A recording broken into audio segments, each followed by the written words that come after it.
Good morning Pilipinas, 5:28 at nagbabalik po ang Panahon TV. Ngayon naman silipin natin ang mga naitalang maximum and minimum temperature. Ang ating minimum temperature, meron po tayong 25 degrees Celsius, naitala po yan ng 6 a.m.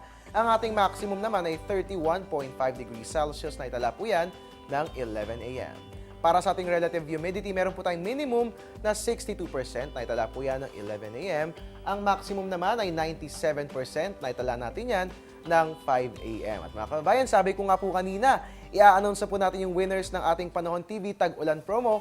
At di ba nga itong nakaraang linggo nga po ay nagtatanong po kami ni Weather Lover Amor La Rosa at siyempre paunahan po mag-text at narito na nga po ang listahan ng ating winners para sa Panahon TV Tag-Ulan Promo. Congratulations, Delia Madolara ng Bagong Barrio, Caloocan City, Natalia Santos ng Caloocan City, Jess Lavarias ng Cainta Rizal, Ed Froilan Ramirez ng Cavite City, at Rodolfo Dakut ng Balayan, Batangas. Palakpakan niyo po inyong mga sarili dahil kayo po ang mapapalad na nagwagi ng Panahon TV Special Gift Packs. Pero wala po kayong dapat alalahanin dahil isesend po namin yan via Air 21, sagot ko, padala mo. At mga kababayan, manood, mag-text at manalo. Dito lamang po yan sa Panahon TV Tag-Ulan Promo. At ngayon naman, kunin ang kalendaryo, markahan yan dahil 87 days na lamang at Pasko na.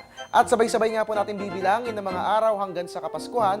Kung kaya't manatiling nakatutok at i-like nyo rin po ang ating Facebook page, and you can also follow us on Twitter at Panahon TV, and you can also visit our website.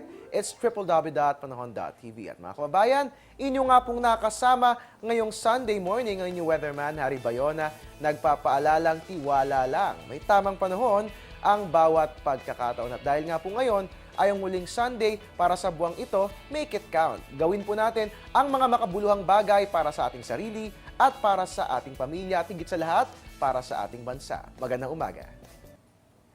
Ang programang ito ay hatid sa inyo ng Air 21. Sagot ko, padala mo.